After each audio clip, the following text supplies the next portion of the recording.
Glória a Deus, mais uma vez, pela família do irmão Zito, pela vida do Arthur com a gente. Eu quero passar a palavra a essa família agora, para vocês também se dirigirem à igreja. Se o Arthur quiser falar para a igreja, dar um testemunho, vocês vão saber que Arthur já está pregando a palavra por aí, irmãos?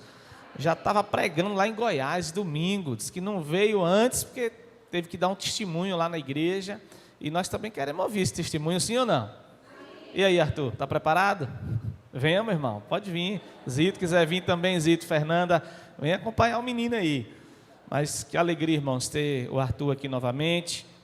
E ver quando o Kilian fala, né, de esposos que vão se rendendo ao Senhor, a gente vai vendo o agir de Deus na vida da igreja. Como Deus vai trabalhando, né? A gente, há um tempo atrás, a gente estava aqui orando pela vida de Ariane, pela vida do Gabriel. Já estão aqui na igreja com a gente, né, já estão caminhando. A gente estava aqui orando pela vida do Arthur. O Arthur já está com a gente hoje aqui também. A Ariane na oração já está ali, já vai falando da chegada do Zé, e eu já fiquei ali na cadeira imaginando o dia que Zé vai chegar aqui restaurado também para a gente celebrar. Então isso são verdadeiros milagres, irmãos, do Senhor. E a gente não pode deixar de acreditar nesse Deus que faz todas as coisas, nesse Deus que restaura vidas, nesse Deus que salva pessoas. E Deus tem a sua forma de agir, a sua forma de fazer. Então vamos acreditar, vamos crer no Senhor, para que o Senhor continue falando aos nossos corações. Amém? Está batendo o coração, Arthur? Diga, está doido? Se não estiver batendo, eu estou morto. Não é não? Bem-vindo, meu irmão. Deus te use aí.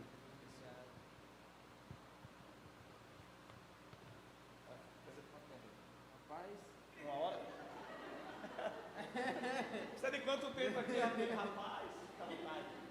Já Deus usar. Amém. Saudar a igreja com a paz do Senhor. Amém. Eu quero primeiramente estar agradecendo à igreja por ter entrado em oração por mim, por estar lá essas orações que vocês fizeram me incentivou bastante, esteve muito tocando em meu coração, muitas das vezes que eu pensava em desistir, que eu pensava em parar, em falar que ali acabou para mim. Deus chegou até mim, usou um servo dele, que chegou até mim e falou em Isaías 41:10, que vai dizer o seguinte: não temas, porque eu estou com você, não fique com medo, porque eu sou o seu Deus, eu lhe dou força, sim, eu o ajudo, eu o seguro com a mão direita da minha justiça. Então, meus irmãos, todo momento Deus esteve ali comigo. No momento em que eu pensei que eu passei ali pelo vale da sombra da morte, pelo momento que eu passei ali num sufoco com sofrimento, Deus falou para mim que eu não estava sozinho. E as misericórdias de Deus são tão maravilhosas, que Ele vai falar também lá em Lamentações de Jeremias, vai falar em 3, versículo 22, as misericórdias do Senhor são a causa de não sermos consumidos, porque as suas misericórdias não têm fim. Então, independente do que eu fiz, do meu passado, de todo o mal que eu fiz, Deus teve misericórdia comigo. Deus falou: eu vou tirar ele daquele lugar, porque quando ele sair daquele lugar, ele vai transformar vidas. Ele vai sair daquele lugar, ele vai ser uma nova pessoa. Ele vai vai levar minha mensagem, vai levar minha palavra às pessoas que estão precisando, às pessoas que estão necessitando dessa palavra. Eu não sei se meu pai comentou com o pastor, mas eu já estava com os pensamentos de ir visitar centros de recuperações, clínicas de recuperações, para estar ajudando as pessoas que lá precisam de Deus. Porque quando você está no cárcere, muita gente não tem noção do que se passa, mas chega a certo ponto que você chega a desacreditar de Deus. Você tenta Deus que não existe, que não vai sair mais daquele lugar. Vai vir atribulações, vai vir gente para ali atribular, mas o Senhor Jesus Cristo, Ele está com nós. O Senhor Jesus Cristo, Ele está com nós a todo momento. E quando o pastor Ângelo, eu tive audiência em fevereiro, aí ele ficou bem chateado comigo, por conta que eu não tinha saído, porque tinha acontecido algumas coisas, e a juíza decretou que eu não pudesse sair, e esperar o julgamento nas alegações finais. Mas eu falei para seu Ângelo, eu chamo ele de seu Ângelo, eu falei: seu Ângelo, não se preocupe, porque Deus está no controle. Se eu tivesse saído naquela audiência, eu tenho certeza que hoje eu não estaria aqui. Se eu tivesse saído naquela audiência, talvez o mesmo Arthur, que entrou naquela penitenciária, sairia o mesmo de lá. Mas o Senhor Jesus, Ele sabe de todas as coisas. Se Ele me deixou lá, é porque Ele tinha um plano na minha vida. Ele tem um plano na minha vida. Em 2 Pedro 3:9 vai dizer o seguinte: o Senhor não retarda a sua promessa, ainda que alguns julguem demorada, pelo contrário, Ele é paciente. Ele é paciente com vocês, não querendo que ninguém pereça, mas que todos cheguem ao arrependimento. Essa palavra foi uma palavra que tocou em meu coração, que depois que eu li essa palavra, eu percebi, eu parei a prestar atenção, que é o seguinte, que Jesus, Ele queria me sair de lá transformado. Jesus, Ele queria me tirar de lá uma nova pessoa, e eu tenho certeza que Ele me transformou. Eu tenho certeza que Ele vai continuar me usando como instrumento dEle para transformar vidas, para mudar vidas, para chegar nos jovens de hoje, que eu sei que a maioria dos jovens hoje não escutam pais, não escutam mais os pais e as mães, mas Deus vai me usar como seu servo, para que toda a palavra que eu chegue a falar desses jovens toque no coração deles, que venha indo de encontro ao coração deles. Deus vai me usando de forma extraordinária. Eu agradeço aqui a oportunidade, que se eu for além, pode passar o tempo. Eu agradeço. Glória a Deus. Bênção demais. E essa Bíblia, você ganhou lá? Ganhei lá, Pastor Ângelo. Pastor Ângelo, você pode dizer para a gente qual foi o momento mais difícil que você teve lá no presídio? O momento mais difícil que eu tive lá foi no momento que eu cheguei.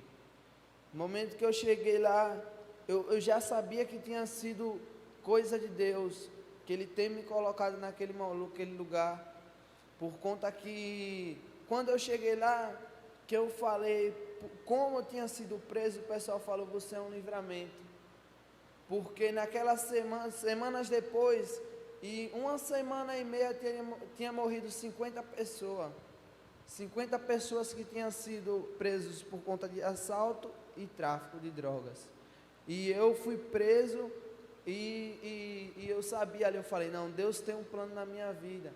Mas o momento mais difícil que eu tive ali, foi quando eu estava tentando buscar a Deus, e vi nas dificuldades, vindo pessoas querendo me atrasar, pessoas querendo discutir comigo, mas o Senhor Jesus, Ele esteve ali comigo todo momento eu cheguei a Deus e me ajoelhava pela madrugada, e clamava ao Senhor Deus.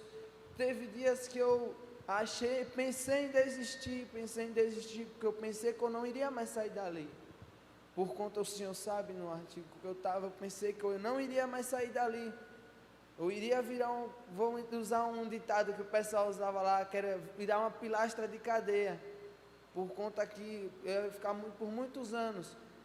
No dia que eu saí de lá, Deus foi tão maravilhoso comigo, que Deus fez, eu saí o alvará na quinta-feira à noite, eu estava sem celular, não tinha como comunicar meu pai, não tinha como comunicar minha família, tentei comunicar meu pai, mas meu pai estava dormindo. Eu imaginaria que meu pai estava aqui na Bahia, por conta que minha visita estava marcada para terça-feira. Aí eu fui para a rodoviária, passei a noite na rodoviária, mas o Senhor Jesus foi tão misericordioso comigo, porque em momento algum eu resmunguei, em momento algum eu murmurei.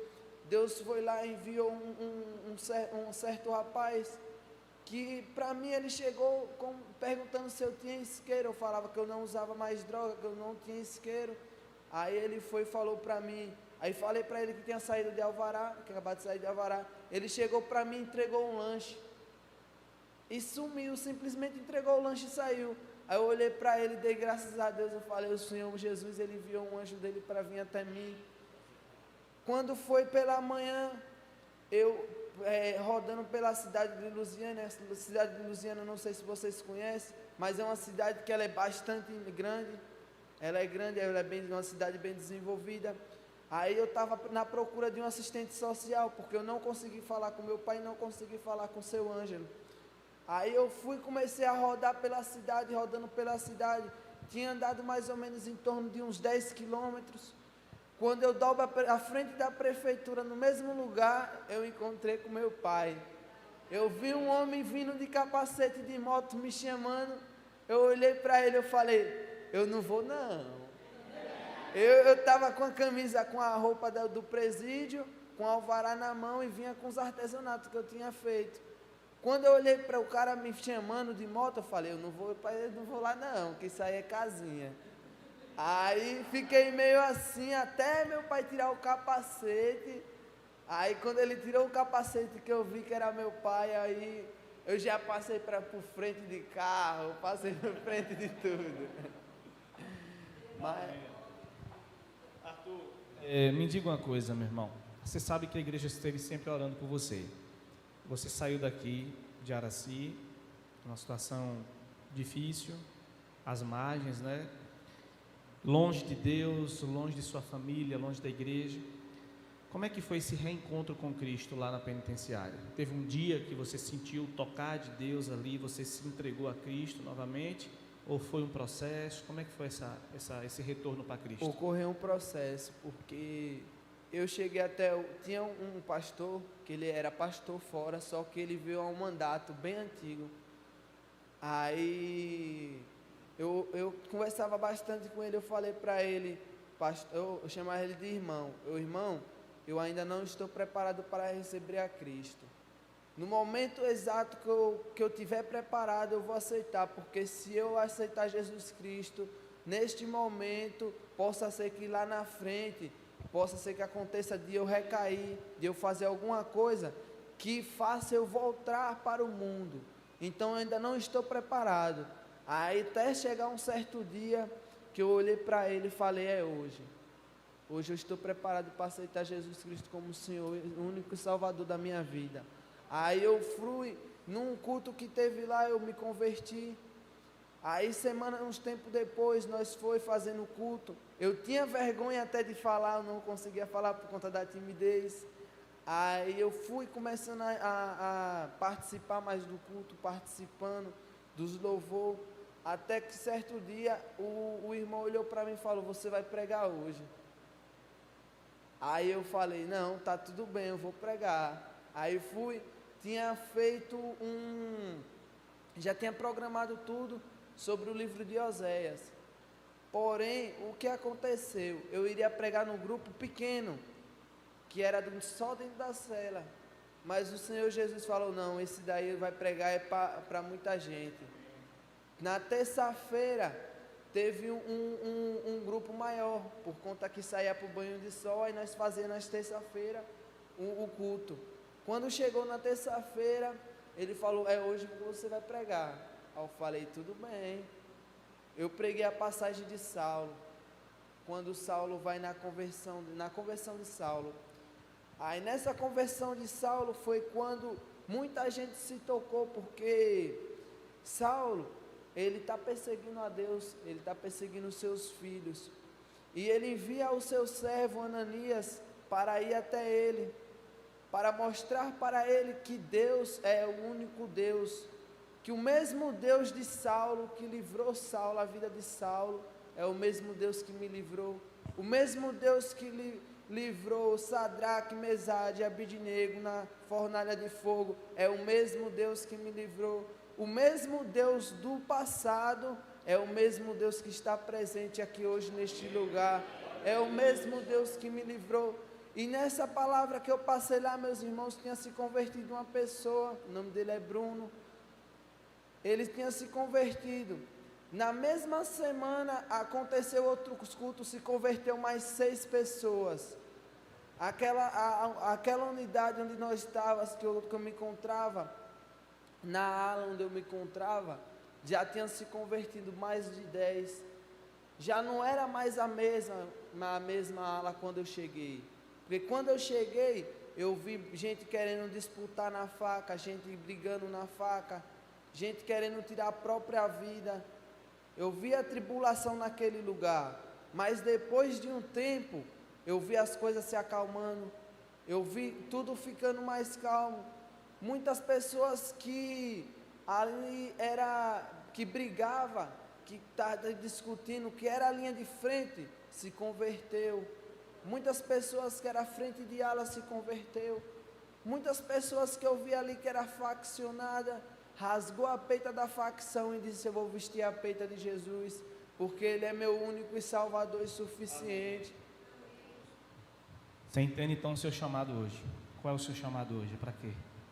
O meu chamado hoje é para me resgatar vidas. Aleluia. É Pregar esse Jesus. Pregar o Evangelho. Que é para me chegar até pessoas que são dependentes de droga, pessoas que vendem droga, porque tem muitas dessas pessoas que estão ali na bebedeira, estão vendendo droga, estão curtindo, mas lá no fundo sentem um vazio, porque eu já passei por isso. Eu passava noitadas, e quando chegava a noite vinha um vazio, porque eu estava precisando do Senhor Jesus, porque eu estava precisando de Cristo, e muitas pessoas também são desse jeito. Eu já perguntei, eu fiz uma pesquisa lá dentro do presídio, porque eu falava com todos, eu falava: velho, por que acontece isso? O pessoal não sei explicar, mas depois de um tempo eu fui percebendo que esse vazio, que esse rancor que a pessoa tem é para a falta de Deus, é porque Deus não quer que aquela pessoa faça aquilo, Ele quer que a pessoa esteja aqui, quer que a pessoa esteja na presença dEle, Ele quer que Deus seja filho dEle, Deus quer mudar muitas vidas lá. Por isso que eu peço para os irmãos que sempre estejam em oração, quanto mais precisar, porque lá nesses lugares são onde as pessoas precisam muito de ajuda, são lugares onde pessoas necessitam muito de Cristo. Muitas pessoas têm a vontade, mas sentem aquele preconceito, sente aquele medo, de ser preconceituado, porque quando você aceita Jesus, seus amigos vão lhe dar as costas, seus amigos vão vir com os pratos, mas Deus vai lhe livrar, Deus vai estar com você. Coloca Deus na frente de todas as coisas, que Deus irá livrar. Amém. Glória a Deus, irmãos. Arthur, disse que lá no presídio é terra que menino chora e mãe não vê. Sentiu falta de mamãe lá? Demais. Eu falava direto. Sentiu falta das broncas de Zito lá? Ah, meu Deus do céu. Eu falava direto. Toda vez que o advogado falava: sua mãe que vai vir lhe visitar, eu perguntava para ele: posso levar o balde para colher as lágrimas? Olha aí. É de balde. Qual foi a comida de mamãe que mais você sentiu falta lá? Rapaz, de todas, viu? Nenhuma assim, fala que aproveita que ela faz amanhã. De todas, rapaz. Que... Não, ela não... Já falei, já. Já falou? Já comeu? Já. Tá certo. Amém, irmão? Vamos aplaudir o Senhor mais uma vez pela vida de Arthur. Deus abençoe. A sua Bíblia. Obrigado, Deus abençoe. Irmãos, até a semana passada, a gente nunca imaginava que hoje a gente ia ver esse Arthur aqui falando de Jesus com tanta propriedade como ele está falando hoje. Mês da família, Deus restaurando famílias. A gente vai ver já já Givaldo dando uns glória aqui. É Givaldo, não é tu não. Oxi. Já já a gente vai ver Edmar aqui também dando uns glória. Amém, irmãos? Não é, Silvana? Como é o nome, Silvana, do abençoado? Jardes. Pronto, a gente vai ver Jardes também dando uns glória aqui. Gil dando uns glória aqui. Amém, irmãos? Vamos crer. É somente crer, amar, cuidar, fazer. Arthur precisou passar por uma fase difícil para ele entender isso. Não foi, Arthur? Uma fase difícil. Nem todos vão precisar passar por uma fase assim. Muitos vêm antes, mas outros passarão. Mas quando Deus tem propósito, irmãos, nas vidas, como Ele tinha na vida do Arthur, Ele move céus e terra para trazer o seu filho de volta. E só basta que a gente creia, que a gente acredite nisso e que a gente continue orando, pagando esse preço pelas famílias. O testemunho de Arthur está ali registrado. A gente vai editar, colocar no canal da igreja, mandar para ele, mandar para os amigos dele depois, para as pessoas também ouvirem esse testemunho e verem o quanto Deus agiu e tem agido na vida dele. Arthur está pregando mais que Zito, rapaz. Hein? Não é? Pregou mais do que Zito. Quinta-feira botar Zito para pregar, para ver se comparar com Arthur. Amém, irmãozito? Deus abençoe, irmã Fernanda. Agora é só desfrutar, né, do filho que estava perdido e foi reencontrado. Estava morto e reviveu. Paulo escreve aos Efésios capítulo 2, irmãos, e diz que nós estávamos mortos em nossos pecados, mas Cristo nos vivificou, nos deu vida nele. É o que está aqui, que a gente acabou de ver. Uma vida que ressurgiu do pecado, das cinzas, do pó. E Arthur, você não é pior do que ninguém aqui. Talvez aqui nós não andamos nos mesmos caminhos que os seus. Nem você também andou, talvez, no mesmo caminho de muitos. Mas todos nós fomos pecadores. Todos nós fomos mortos em nossos pecados. Pois agora todos nós estamos vivos, porque Cristo ressuscitou e nos deu vida. Então nunca se sinta, meu irmão, inferior a ninguém pela história de vida que você tem. Pelo contrário, sinta-se igual a todos nós. Todos nós pecamos, estávamos afastados da glória de Deus. Não tenha vergonha de dizer, olha, eu estive numa penitenciária. Alguns não tiveram em penitenciária, mas estiveram nos bares, caindo, bêbados. Tiveram em prostíbulos, se prostituindo, destruindo o que tinha. Então, nenhum lugar no pecado é maior ou é menor do que outro. Pecado é pecado e todos nós estávamos mortos em nossos pecados. E agora estamos numa condição de igualdade. Estamos vivos em Cristo Jesus. Que Ele abençoe você. Que você seja esse instrumento nas mãos do Senhor. E Nova Jerusalém, a sua igreja, esteja de volta. Em nome de Jesus, em breve se reconciliando formalmente com Cristo para fazer a obra do Senhor.